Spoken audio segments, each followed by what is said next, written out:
555. Ese número apareció en los informes oficiales rusos la mañana del 18 de junio de 2026.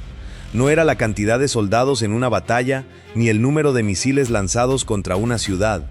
Eran drones, vehículos aéreos no tripulados, lanzados por Ucrania durante una sola noche sobre territorio ruso. La magnitud de esa cifra obligó a los analistas militares a detenerse y reconsiderar todo lo que creían saber. No se trataba de una incursión táctica ni de una demostración simbólica de fuerza. Era una operación diseñada para saturar, agotar y forzar al sistema defensivo ruso a trabajar al límite absoluto de su capacidad. Y lo que ocurrió esa noche cambió la forma en que el mundo entiende la guerra moderna. La noche del 17 al 18 de junio de 2026, Ucrania lanzó lo que múltiples fuentes describieron como uno de sus mayores ataques de drones contra suelo ruso. Las alertas de ataque aéreo se activaron en varias regiones simultáneamente, creando una imagen de amenaza distribuida y difícil de gestionar. No había un punto único de presión que los defensores pudieran priorizar con claridad y concentrar sus recursos. El Ministerio de Defensa ruso afirmó que sus fuerzas tuvieron que interceptar 555 drones ucranianos en el transcurso de esa noche. Esa cifra proviene exclusivamente del lado ruso y no puede verificarse de forma independiente en su totalidad. Sin embargo, incluso como dato unilateral, revela la escala extraordinaria de lo que ocurrió en el cielo ruso. Lo que estaba en juego no era simplemente cuántos aparatos serían derribados antes del amanecer. Lo que estaba en juego era si el sistema defensivo más denso de Rusia podía aguantar horas de presión sin colapsar. Cerca de 200 de esos drones fueron reportados como dirigidos directamente hacia la región de Moscú, la capital política y simbólica de Rusia. Eso convirtió la operación en algo cualitativamente diferente a un ataque contra infraestructura militar cercana al frente de combate. Moscú no es una ciudad cualquiera dentro del sistema de defensa ruso. Es un núcleo más protegido y más vigilado. Para los analistas familiarizados con la doctrina de la OTAN y los debates sobre profundidad estratégica, la imagen resultaba inquietante y reveladora al mismo tiempo. Si casi 200 aparatos podían dirigirse simultáneamente hacia la capital, la lógica de la retaguardia segura quedaba en entredicho. La distancia, que durante décadas había funcionado como escudo invisible para las ciudades alejadas del frente, dejaba de ser una garantía real. Esa noche, Moscú no era un punto remoto detrás de las líneas. Era un objetivo activo bajo presión sostenida, y lo más importante aún estaba por revelarse.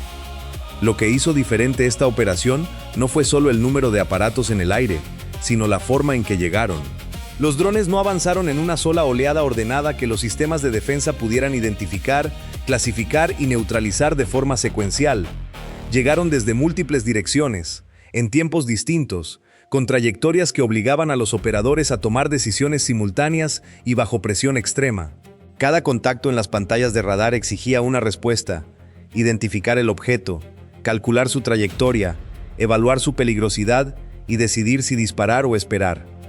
Mientras unos blancos seguían siendo rastreados, nuevas amenazas aparecían en otros sectores del espacio aéreo, sin dar respiro al sistema. Los centros de mando, los equipos de misiles, las unidades de guerra electrónica y los operadores de radar enfrentaban el mismo problema al mismo tiempo. Este tipo de presión distribuida y continua es precisamente lo que distingue una operación de saturación de un ataque convencional. Y es exactamente lo que Ucrania buscaba provocar esa noche sobre Moscú. Una ciudad de las dimensiones y la complejidad de Moscú contiene instalaciones gubernamentales, infraestructura energética, nudos de transporte, bases militares, plantas industriales y zonas residenciales densamente pobladas. Ningún sistema de defensa, por avanzado que sea, puede proteger todos esos puntos con el mismo nivel de prioridad y los mismos recursos disponibles. Los comandantes deben tomar decisiones constantes sobre qué defender primero, qué puede esperar y qué riesgo es aceptable en cada momento concreto. Cuando las amenazas se multiplican y llegan desde distintas direcciones, esas decisiones se vuelven más complejas, más arriesgadas y más costosas en términos de tiempo y recursos. Un dron que avanza hacia un sector puede ser el objetivo real, otro puede existir únicamente para desviar radares e interceptores hacia una zona equivocada. Distinguir entre ambos, en tiempo real y bajo presión, es una de las tareas más exigentes de la defensa aérea moderna. Cada error tiene consecuencias. Disparar demasiado pronto desperdicia recursos. Esperar demasiado puede abrir una brecha fatal. Esa noche, Moscú vivió ese dilema durante horas, sin interrupción. El número 555 no es simplemente un titular llamativo para los medios de comunicación internacionales. Representa carga de trabajo real sobre personas reales que operan sistemas complejos bajo condiciones de estrés extremo y sostenido. Representa horas de monitoreo continuo, de análisis de trayectorias, de decisiones tomadas en segundos, con información incompleta y consecuencias potencialmente graves. Una red de defensa aérea moderna es tecnológicamente poderosa, pero en última instancia, la operan seres humanos, con límites cognitivos y físicos reales.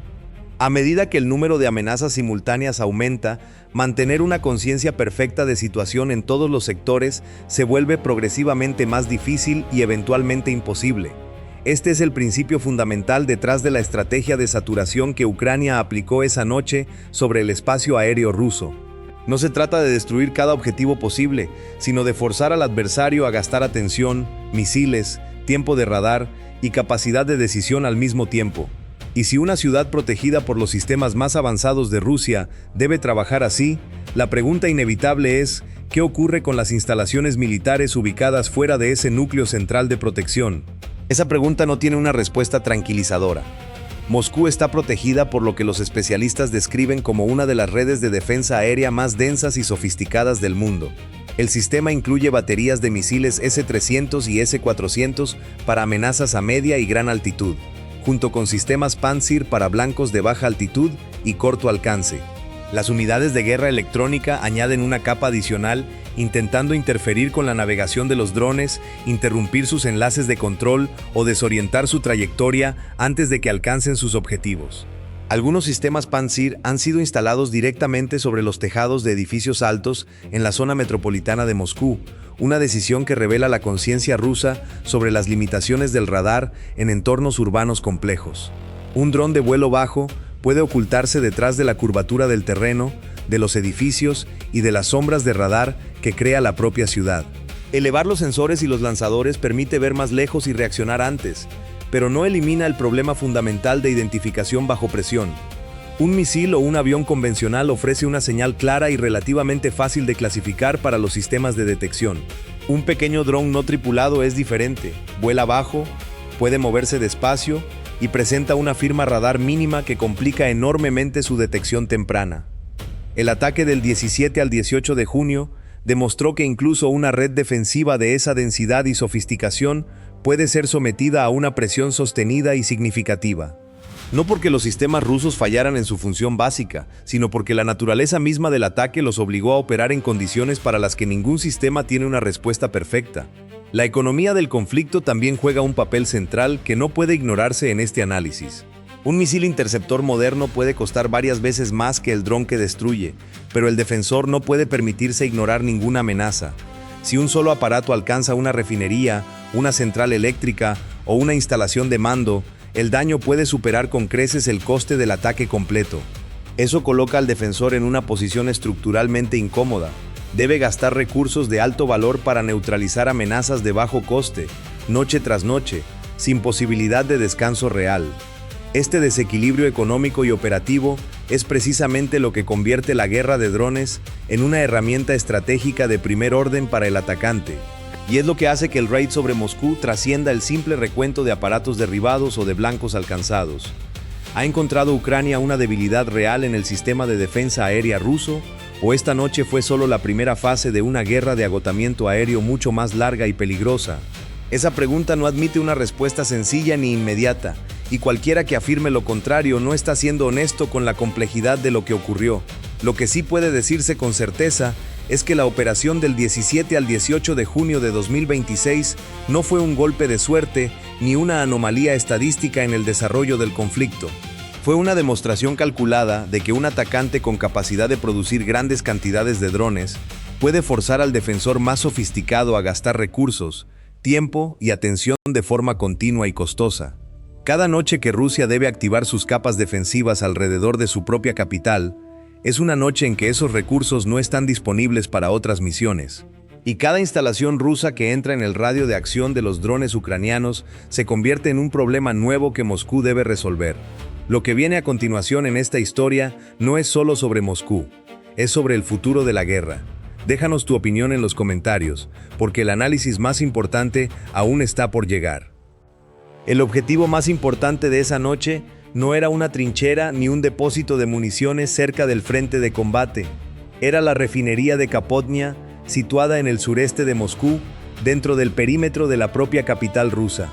No se trata de una instalación industrial cualquiera, perdida en la periferia de una ciudad grande y compleja. Kapotnia forma parte del sistema de suministro de combustible que mantiene funcionando a Moscú cada día sin excepción.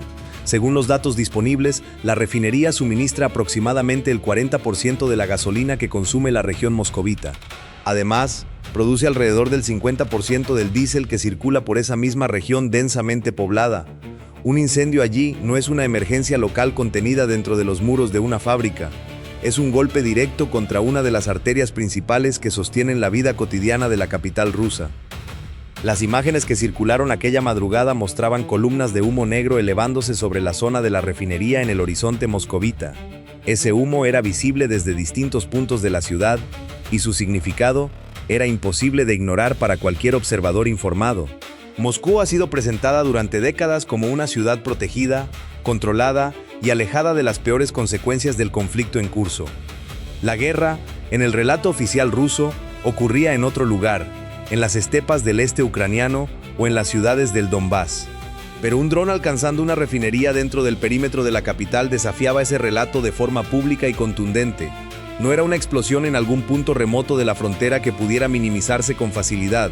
Era fuego visible en el cielo de Moscú, captado por teléfonos móviles y difundido en tiempo real por todo el mundo. La distancia que supuestamente protegía la capital había dejado de existir en términos prácticos y estratégicos. La elección de Kapotnia como objetivo revela con claridad la lógica que guía la campaña de ataques en profundidad de Kiev sobre territorio ruso. El diésel no es simplemente un producto comercial que mueve vehículos particulares por las autopistas de una ciudad moderna. Alimenta el transporte pesado, los sistemas ferroviarios, los vehículos logísticos y las máquinas que sostienen las operaciones militares a gran escala.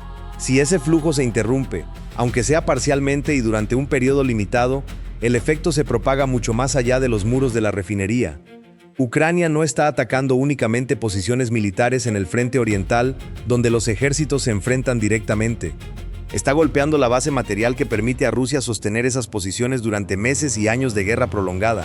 Un tanque necesita combustible para moverse. Un camión de suministros necesita diésel para llegar al frente. Cuando una parte del sistema de abastecimiento falla, toda la cadena logística se vuelve más lenta, más costosa y más vulnerable. Esto no significa que un solo ataque pueda paralizar la maquinaria de guerra rusa de un día para otro, y sería un error analítico afirmarlo. Rusia es un estado grande con reservas estratégicas, rutas alternativas de suministro y procedimientos de emergencia diseñados precisamente para situaciones de este tipo. Moscú puede redirigir combustible desde otras instalaciones, activar reservas almacenadas y movilizar recursos desde regiones menos afectadas por el conflicto, pero cada una de esas respuestas tiene un coste real que no puede ignorarse en el cálculo estratégico. Cada redireccionamiento consume capacidad de transporte que podría destinarse a otras necesidades urgentes del sistema. Cada reparación exige mano de obra especializada, componentes técnicos, coordinación logística y recursos de seguridad adicionales. Un incendio en una refinería puede parecer un evento único y aislado en los titulares de los medios. Sin embargo, la respuesta que genera puede desviar atención y recursos de otras prioridades críticas durante semanas o incluso meses. Para Ucrania, esta forma de presión representa una estrategia coherente para atacar el esfuerzo bélico ruso sin necesidad de ganar cada batalla en el frente de combate. En lugar de concentrar todos los recursos en enfrentamientos directos con las fuerzas rusas en el este, Kiev está golpeando la infraestructura que sostiene esas fuerzas desde la retaguardia. Una refinería sostiene el transporte sostiene el suministro sostiene a las tropas sostienen los ataques sobre territorio ucraniano. Cuando un eslabón de esa cadena sufre daños, toda la secuencia se vuelve más difícil de gestionar, incluso si no se rompe de forma inmediata y definitiva. Esta clase de presión es lenta por naturaleza, pero puede acumularse hasta producir efectos estratégicos significativos con el tiempo. No siempre produce un cambio dramático en el mapa del frente ni una ciudad que cambia de manos en una semana, pero puede obligar a Rusia a gastar más dinero, planificar con mayor cautela y proteger simultáneamente más instalaciones en distintos puntos del territorio. El objetivo es hacer que cada decisión rusa sea más costosa y más complicada que la anterior. La respuesta rusa a este ataque también reveló algo importante sobre la dirección que está tomando el conflicto en su conjunto. Las autoridades rusas amenazaron con lanzar ataques masivos de represalia tras el raid, una señal de que Moscú no tiene intención de absorber esta presión sin responder con fuerza. Eso significa que ambas partes están avanzando hacia un ciclo de ataques de largo alcance que expande el conflicto más allá de las líneas del frente tradicional. Ucrania quiere elevar el coste de la invasión rusa atacando los sistemas que la sostienen desde la retaguardia económica e industrial. Rusia quiere castigar a Ucrania y demostrar que sigue controlando el ritmo y la intensidad de la escalada. Entre esos dos objetivos contrapuestos, la guerra se expande hacia afuera, alcanzando territorios y estructuras que antes permanecían relativamente a salvo. Para los analistas de seguridad en Europa y en los países miembros de la OTAN, este ciclo plantea preguntas incómodas sobre los límites reales de la escalada. Y esas preguntas no tienen respuestas fáciles ni consensuadas dentro de las alianzas occidentales. Esta operación puede recordarse como uno de los ejemplos más claros de la transformación que está experimentando la guerra moderna en el siglo XXI. Drones relativamente baratos pueden obligar a sistemas de defensa extremadamente costosos a permanecer activos noche tras noche durante meses sin descanso. La lógica detrás de ese cambio es estructuralmente simple, pero tiene consecuencias profundas para la planificación militar de cualquier potencia. Un solo aparato no tripulado puede costar una fracción mínima del misil interceptor que se lanza para destruirlo en pleno vuelo. Sin embargo, el defensor no puede permitirse ignorar ninguna amenaza, porque el coste de un error puede superar con creces el precio del ataque completo. Si un dron alcanza una refinería, una central eléctrica o un centro de mando, el daño resultante puede ser desproporcionadamente mayor que la inversión realizada por el atacante. Eso coloca al defensor en una posición estructuralmente desventajosa que ninguna cantidad de tecnología avanzada puede eliminar por completo. El atacante elige cuándo, dónde y en qué cantidad presionar. El defensor solo puede reaccionar y esperar. Ucrania ha demostrado que un poder militar más pequeño puede crear problemas estratégicos serios para un adversario mucho más grande y mejor equipado. Expandiendo su producción doméstica de drones y desarrollando capacidades de ataque a mayor distancia, Kiev ha cambiado los términos del conflicto de forma significativa. Una instalación logística, un depósito de combustible o un nudo ferroviario no necesita ser destruido completamente para convertirse en un problema estratégico real. Basta con que entre en la lista de objetivos posibles para que requiera protección adicional, planificación más compleja y mayor inversión de recursos escasos. Los planificadores militares de la OTAN, incluidos los de España como miembro activo de la alianza, están estudiando estas operaciones con atención creciente y preocupación genuina.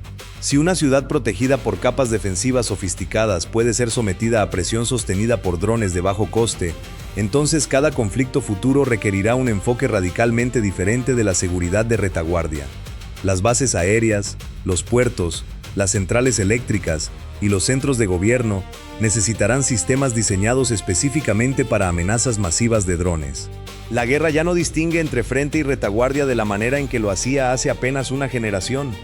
El raid sobre Moscú no fue una noche de explosiones aisladas sin consecuencias duraderas para el desarrollo del conflicto. Fue una advertencia concreta de que la guerra ha entrado en una fase donde la retaguardia ya no ofrece seguridad garantizada, donde la defensa aérea enfrenta amenazas radicalmente distintas a las del pasado, y donde las instalaciones energéticas pueden convertirse en objetivos estratégicos antes del amanecer. Ucrania no necesitó tanques cerca de Moscú para crear presión real sobre la capital rusa. Utilizó drones, planificación precisa, números y trayectorias dispersas para forzar a Rusia a activar su sistema defensivo más costoso alrededor de su propia ciudad más importante. La pregunta que permanece abierta no es si Rusia puede reparar Kapotnia, ni cuántos sistemas de defensa adicionales puede desplegar alrededor de la capital. La pregunta más profunda es si esta presión acumulada empujará al Kremlin hacia alguna forma de negociación o si provocará una respuesta aún más destructiva sobre territorio ucraniano. Esa respuesta todavía no existe, y de ella depende en gran medida el futuro de este conflicto. Cuéntanos qué piensas en los comentarios, y si quieres análisis claro sobre armas, batallas y las decisiones geopolíticas que están dando forma a esta guerra,